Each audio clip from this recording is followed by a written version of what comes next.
between Marty and Billy, and now I got the youth, the young kids. Awesome. Are you guys gonna line up? Because we're gonna get right in because we don't have as much time as we had before. So first come, first serve. All right, let's start over here. Let's get right in. You. Hey, You're the one. First of all, keep kicking ass. I like it. Yeah. Second of all, I'm an inspired actor here in Orlando. Been doing my thing for a while. My question is, what advice can you guys give me on how to bring a character to life from the script onto the screen? What was that question for the old guy who didn't hear? Get it from a script onto the screen. Advice to get his script onto the screen. Advice on getting a script onto the screen. Not being the to bring a character to life from the screen, from the script onto the screen. My bad. Well, that's the joy of what we get to do is build and create life, from taking it off the page and then adding the foundations and layers. Sometimes it's how a character would walk or how they would react to a situation, what their backstory is. That's the beauty of the craft of acting. That I mention walk because that's something. In one of my first films, The Outsiders, it was about how. Yes. Stay gold, pony kids.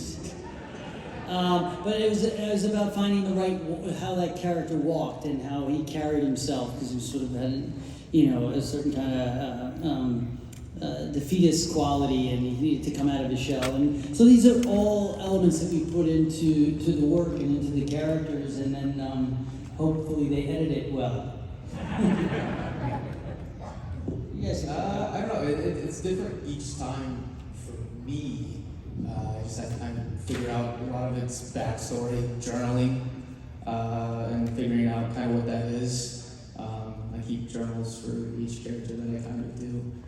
Figure out if there's story there, I can kind of go back and add on to it, or sometimes I just make it up and whatever feels good to me in that character. Yeah. And then I use music a lot too. Music, I make playlists for each character that kind of gets me into whatever that may be. And it's different each time, so those are kind of the stuff that I use. I'm actually, now I sound like I'm copying you. The playlist thing, I feel like is probably one of the only things. I feel like other than that, I'm kind of, and I very much tie everything back to my own personal life. So, even if it's kind of a stretch, I'll find some grain of it that makes sense for something that I can personally understand and relate to, and that helps me to bring it forward. Cool. Thank you guys, and I'll see you all set one day. All right. I like that confidence. Good afternoon, guys. How you guys doing? Question I had, the show started obviously on YouTube for YouTube Premium and then transitioned to Netflix. What was that transition like, and what would, I guess, are the differences that you guys noticed from working with YouTube to compared to working with Netflix? What do you guys say this first? Don't be leaning on me. And is Netflix? Go for it.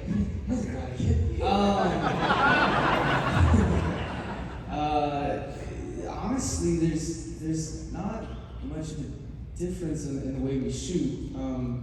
I feel like, we always have a crazy shooting schedule, but we've also just came in to put our entire heart into everything, just to make sure that we're doing the best job we possibly can. And we've always done that, and it's just always gotten more intense from there because we just want to make sure that we're doing a really good job of making sure that it's better and better each season. Obviously, it was a little odd through the pandemic, just because it's still going on. But I've never gone out much, and now it's probably just a little bit more. There's more fans, which is really, really cool. And it's because of you guys that we're still going. We're here and everything. So thank you to you guys.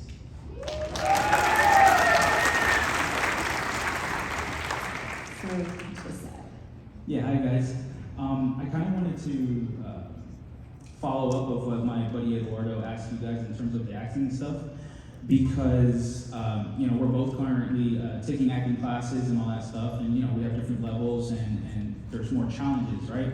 And so, I guess for me, after every season, once you guys have specifically, right, Tanner and Mary, you guys, right, started fresh in season 1 and worked your way onward. After every season progressed, what did you guys do in order to kind of work with the new challenges, like, you know, add on something new to your character? Tanner, for instance, like, you know, you went from good guy to bad guy for a little bit. We all do now. Right, it's true.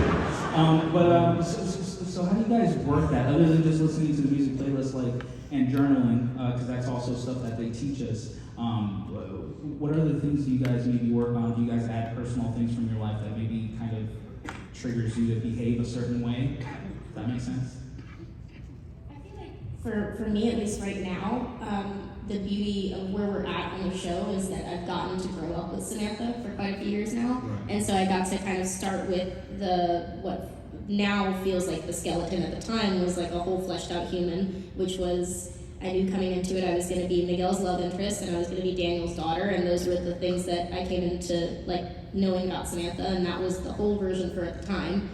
And then now it feels like, you know, I've gotten to add on and grow with her for so many years that, like I said, now comparatively that looks like the bare bones version of it. So it's kind of, I've gotten to make those decisions and find those things along the way with her. I mean, I've gotten to, like, season 1, Tanner and I didn't really get to hang out. Season 2, we started to, so it kind of lined up with the idea that Samantha would be coming closer with Robbie, and then we didn't spend as much time together for the following season, so that was another thing, you know, and getting to build a friendship and I kind of forcibly adopted myself into Ralph's family. So I am now claiming that I'm a Macchio. So that relationship we've gotten to grow over the years, so that by the time that now, you know, we're 5 seasons in and we're doing a scene where it's, you know, Dad, I let you down, it really feels like, you know, hey Ralph, like I wish I could have won that tournament for you, and so, you know, I think again pulling from real life experiences, but also getting to experience it as it's happening has made it feel more true and hopefully convey that on the screen as well. Yeah, it just gets deeper, you know, all the levels get deeper as you peel the onion layers off of all these characters. And certainly with Daniel Russo having to dealing with, you know, his own daughter and what she's going through and trying to step back and understand that. And subsequently with Robbie and the journey that his character has, it's all he goes newer, deeper dive into it, and then you know, and then we share as friends our own life experiences. Mary and I had a scene in season. They're all blurring together in season 3. Yeah, season 3, which was very much a parallel story of Daniel Russo in Karate Kid Part 3. And then we had, you know, lunch or burgers together. I don't remember exactly where it was, but it was probably highly caloric. And we were talking about our own personal anxieties and things in life. So it's elements like that that you bring into the characters. Thank you guys, appreciate it. Yes, sir. So this is for Ralph Macchio. So I'm glad you brought up Outsiders. I'm older also. So Outsiders is, you know, one of my favorite movies before Karate Kid, you know. For you, like, was that the major, like, the beginning for you? I had a better question, and now it's like, sorry. Now I'm just like starstruck, sorry. No, that's okay. You know.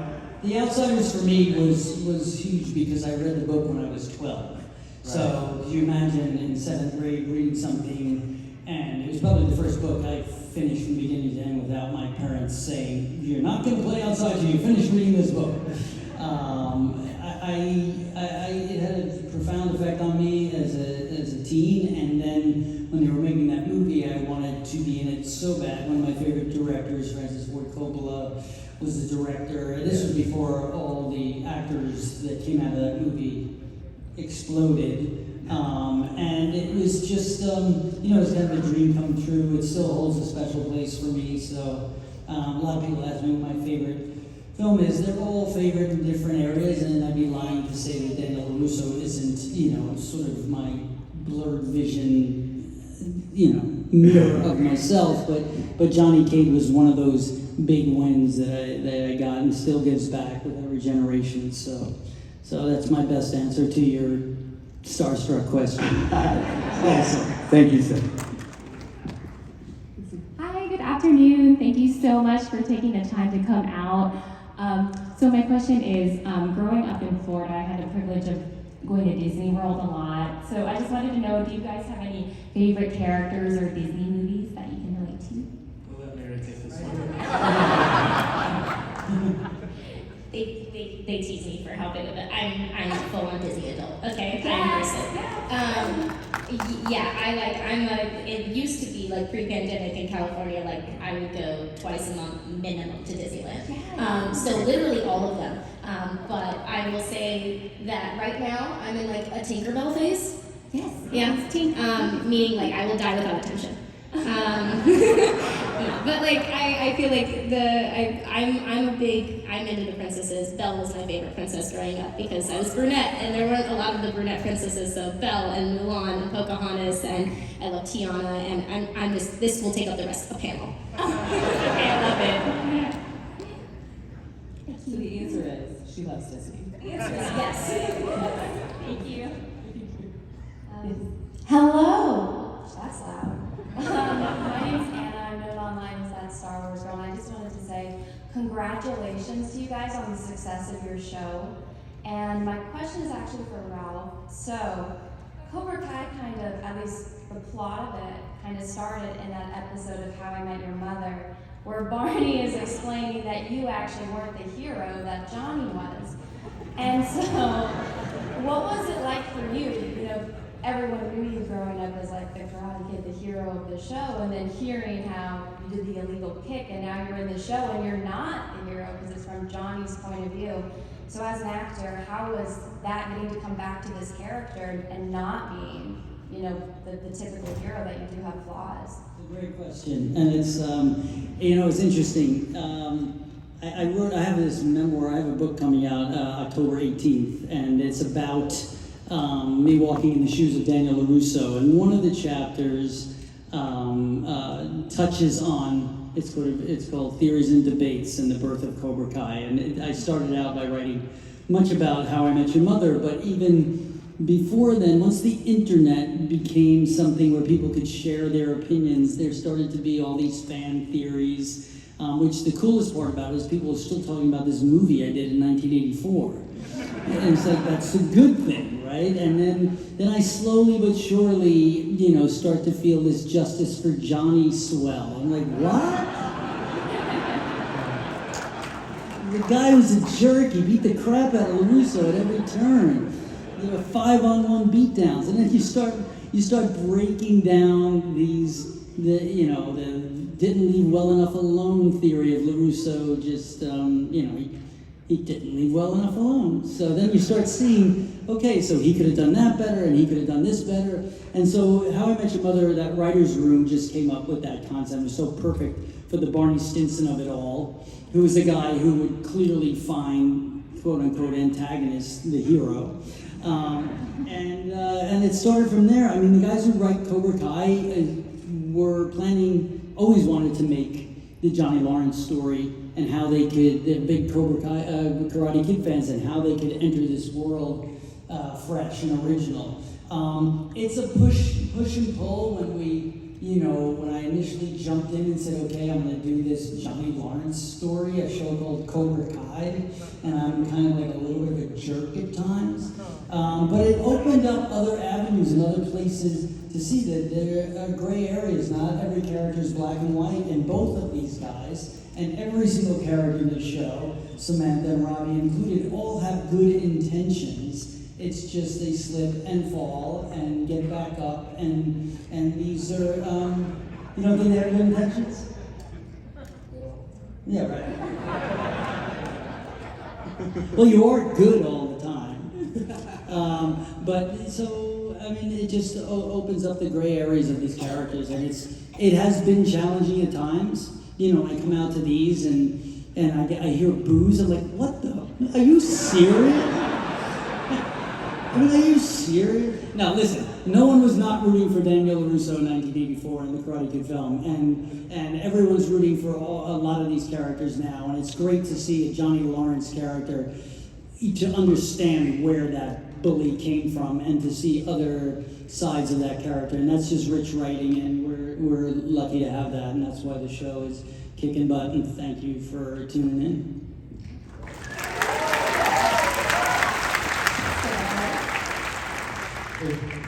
Just want to say it's awesome to have you back here at MEGACON, Mr. Macchio. And my question for you is, what was your favorite part about being in the movie Hitchcock? Working with the great Sir Anthony Hopkins, even though it was only one day, I could say, I'll just try to shrink the story down quickly, but it's a good one. He was in all this Hitchcock makeup, so a fat suit, and he had all the prosthetics, and the scene I had with him was at the end of the day. I'd never met him before, and he always was kind. He always wanted me to have a seat. I was too nervous working with him. I had to stand all the time, and he was always trying to pull me, get a seat, have a seat, have a seat. And I was like, no, I'm cool. And then it came down to like hour 12 on the day, and he'd been working all day, and the director, they wanted to send him home to just shoot the wide shot of the scene. And when it came time to do my close-up, that I would do it with another actor, and he'd get his rest for the full day tomorrow. And he refused to leave. And so, in the fat suit and in all the makeup, after 12, 14 hours of time, he wanted to be there when it was time for me to do my close-up, and I was talking to him, and that's just, that's not always done. That's a credit to him, and so that was a good piece of mentorship that I get to take home. So now I got to stay for all their coverage. Thank you, Mr. Macchio. You got it. Set the bar real high. Hello, my name is Ryu Yamamoto, and I was wondering, what was your favorite part of learning kata and Cobra and Karate Kid? We've all learned kata, and I think that in Karate Kid it was very simple, and I just, because mostly in the second sequel was when the kata really came into play, but it was kind of on a basic, simple level, and in Cobra Kai we're diving deeper into, with our great stunt team, and Don Lee, who's just so well versed in all of that, who does our fight choreography. I've really grown to have a great affinity for it, and I think it's something I'm always going to keep in my life's work, because I think you can do it forever, and it's really, I just like the precision of it all, and I really enjoy that part. Yes, it's fun to have school brawls and people being thrown through glass windows, but it's nice to go back to the basics and of that classic Okinawan style. Right, these guys are amazing at it as well. Or they are amazing at it. I do it as well. Thank you. Thank you. Let's get a couple more in. Oh, hi. Hi, my name is Maya, and me and my family are here. So I have a question. There was a lot of combat in the video. Did you ever get hurt?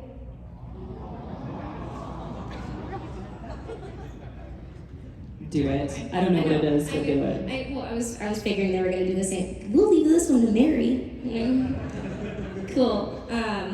Yeah, we get bumped and bruised a little bit, but that's because we're actors first and we're fighters second. We're learning. We're getting better. By we, I mean me. I'm trying. They've always been awesome, but I'm trying. But yeah, no, we get knocked around a little bit, and we also we've said this. We film on a crazy schedule, so sometimes we have 10 minutes to learn a fight. That Tanner and I specifically season 2, the Con-Gecko, was it?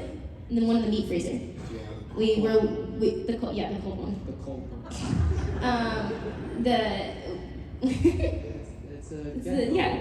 Oh my goodness.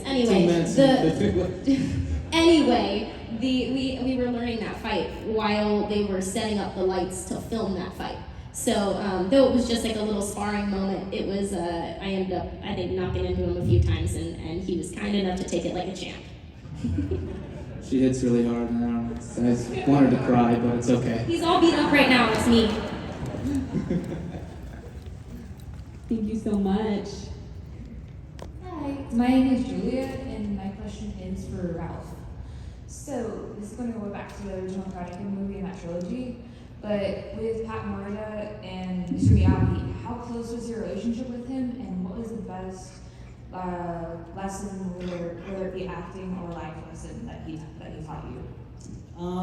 You know, that was great, you know, and I always say this, you know, all the success that we're having now, I mean, if Mr. Miyagi wasn't Mr. Miyagi, there's no Karate Kid movie. I mean, Karate Kid is Miyagi, really. I mean, that was the magic of that film.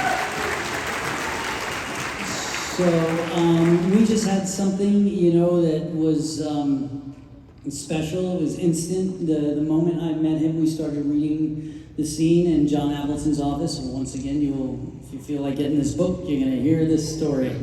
But it was instant. There was a give and take right away. It was like a tango, it was a dance, you know, and so we just had that, and we had a genuine care for each other. He was, you know, what he taught me is how he felt this great responsibility in playing this character toward his Japanese American heritage and wanting to be true to that, wanting to be honest to that. Dealing with elements in his own personal life as a Japanese American. And if you remember in Karate Kid, the original film, the whole thing about World War II and the internment camps, and that was the first time that was ever addressed in a mainstream movie. So all of that stuff was important to him, so I saw his dedication to be as pure and honest to the truth of himself, and I try to use that going forward, and I try to even shed that when we work together. So that's been one of the biggest rewards of Cobra Kai, is taking a little bit of what I've learned from that great experience of making the Karate Kid and having, you know, sadly being the old guy now, who gets to hopefully be an inspiration to a younger cast. So that's really rewarding. So I thank Pat for that. Thank you so much. So we only have time for one more question. I'm really sorry, guys, but everyone will be back at their tables after this. So anything you didn't get to ask, please come to their tables. Everyone really wants to talk to you. If for any reason you don't make it to their table, Ralph's book will be coming out soon, and season 5 comes out September 9th. So we're about to get far, far more Cobra Kai. So on to you, so it's got to be good because you're the last one, so no pressure. Pressure's on now. So my question's kind of boring, but of the 3 dojos, which one would you want to be a part of? Good question. That's a good question. Can we say the synchronization? Because I think we might all have the same answer. Eagles Oh fan. no. Oh no. I don't like count of 3. Let's count of 3. Let's find out. Okay, 1, 2, 3. Miyagi-Do.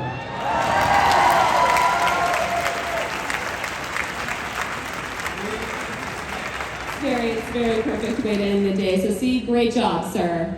Wrapping up this panel for me. We really appreciate you guys coming out to MEGACon. If I can just get a last round of applause.